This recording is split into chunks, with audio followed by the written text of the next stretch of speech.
بسم اللہ الرحمن الرحیم، اللہ کے نام سے جو رحمان اور رحیم ہے۔ ولا تلبسوا الحق بالباطل وتكتموا الحق وانتم تعلمون۔ باطل کا رنگ چڑھا کر حق کو مشتبہ نہ بناؤ اور نہ جانتے بوجھتے حق کو چھپانے کی کوشش کرو۔ اس آیت کو سمجھنے کے لیے یہ بات پیش نظر رہنی چاہیے کہ اہل عرب بالعموم ناخواندہ لوگ تھے، اور ان کے مقابلے میں یہودیوں کے اندر ویسے بھی تعلیم کا چرچا زیادہ تھا، اور انفرادی طور پر ان میں ایسے ایسے جلیل القدر عالم پائے جاتے تھے جن کی شہرت عرب کے باہر تک پہنچی ہوئی تھی۔ اس وجہ سے عربوں پر یہودیوں کا علمی رعب بہت زیادہ تھا۔ پھر ان کے علماء اور مشائخ نے اپنے مذہبی درباروں کی ظاہری شان جما کر اور اپنی جھاڑ پھونک اور تعویذ گنڈوں کا کاروبار چلا کر اس رعب کو اور بھی زیادہ گہرا اور وسیع کر دیا تھا۔ خصوصیت کے ساتھ اہل مدینہ ان سے بے حد مرعوب تھے، کیونکہ ان کے آس پاس بڑے بڑے یہودی قبائل آباد تھے۔ رات دن کا ان سے میل جول تھا، اور اس میل جول میں وہ ان سے اسی طرح شدت کے ساتھ متاثر تھے جس طرح ایک ان پڑھ آبادی زیادہ تعلیم یافتہ، زیادہ متمدن اور زیادہ نمایاں مذہبی تشخص رکھنے والے ہمسایوں سے متاثر ہوا کرتی ہے۔ ان حالات میں جب نبی صلی اللہ علیہ وسلم نے اپنے آپ کو نبی کی حیثیت سے پیش کیا اور لوگوں کو اسلام کی طرف دعوت دینی شروع کی، تو قدرتی بات تھی کہ ان پڑھ عرب اہل کتاب یہودیوں سے جا کر پوچھتے کہ آپ لوگ بھی ایک نبی کے پیرو ہیں اور ایک کتاب کو مانتے ہیں؟ آپ ہمیں بتائیں کہ یہ صاحب جو ہمارے اندر نبوت کا دعویٰ لے کر اٹھے ہیں، ان کے متعلق اور ان کی تعلیم کے متعلق آپ کی کیا رائے ہے؟ چنانچہ یہ سوال مکے کے لوگوں نے بھی یہودیوں سے بارہا کیا، اور جب نبی صلی اللہ علیہ وسلم مدینے تشریف لائے تو یہاں بھی بکثرت لوگ یہودی علماء کے پاس جا جا کر یہی بات پوچھتے تھے، مگر ان علماء نے کبھی لوگوں کو صحیح بات نہ بتائی۔ ان کے لیے یہ کہنا تو مشکل تھا کہ وہ توحید جو محمد صلی اللہ علیہ وسلم پیش کر رہے ہیں غلط ہے، یا انبیاء اور کتب آسمانی اور ملائکہ اور آخرت کے بارے میں جو کچھ آپ کہہ رہے ہیں اس میں کوئی غلطی ہے، یا وہ اخلاقی اصول جن کی آپ تعلیم دے رہے ہیں ان میں سے کوئی چیز غلط ہے۔ لیکن وہ صاف صاف اس حقیقت کا اعتراف کرنے کے لیے بھی تیار نہ تھے کہ جو کچھ آپ پیش کر رہے ہیں وہ صحیح ہے۔ وہ نہ سچائی کی کھلی کھلی تردید کر سکتے تھے، نہ سیدھی طرح اس کو سچائی مان لینے پر آمادہ تھے۔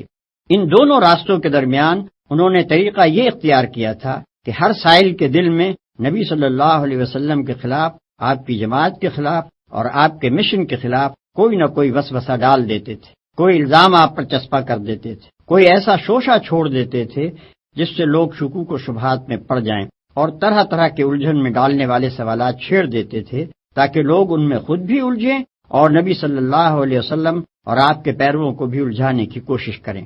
ان کا یہی رویہ تھا جس کی بنا پر ان سے فرمایا جا رہا ہے کہ حق پر باطل کے پردے نہ ڈالو، اپنے جھوٹے پروپیگنڈے اور شریرانہ شبہات و اعتراضات سے حق کو دبانے اور چھپانے کی کوشش نہ کرو، اور حق و باطل کو خلط ملط کر کے دنیا کو دھوکہ نہ دو۔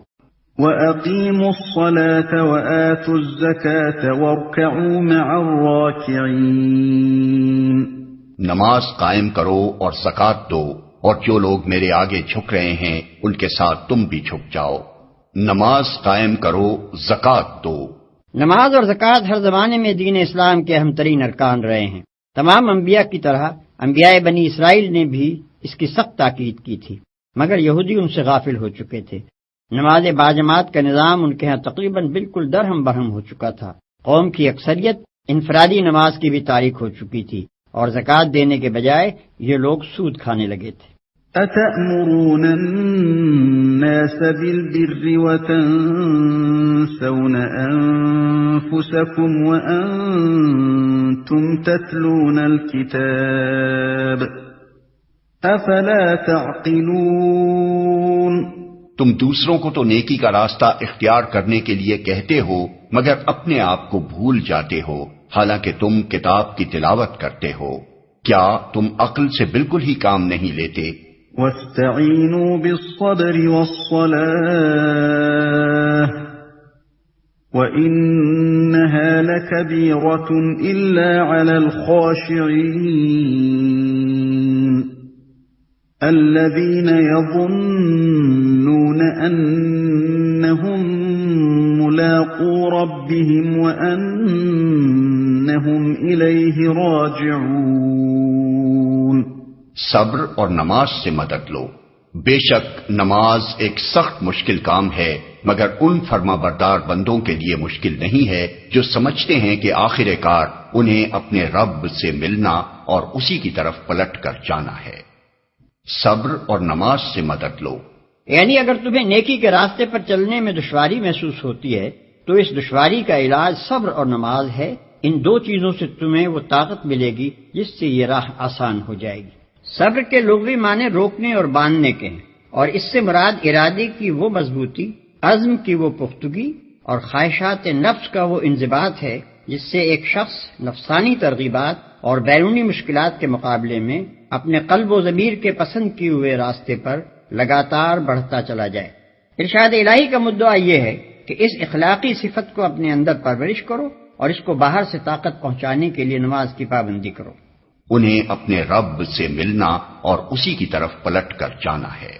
یعنی جو شخص خدا کا فرما بردار نہ ہو اور آخرت کا عقیدہ نہ رکھتا ہو، اس کے لیے تو نماز کی پابندی ایک ایسی مصیبت ہے جسے وہ کبھی گوارا ہی نہیں کر سکتا، مگر جو برضا و رغبت خدا کے آگے سر اطاعت خم کر چکا ہو اور جسے یہ خیال ہو کہ کبھی مر کر اپنے خدا کے سامنے جانا بھی ہے، اس کے لیے نماز ادا کرنا نہیں بلکہ نماز کا چھوڑنا مشکل ہے۔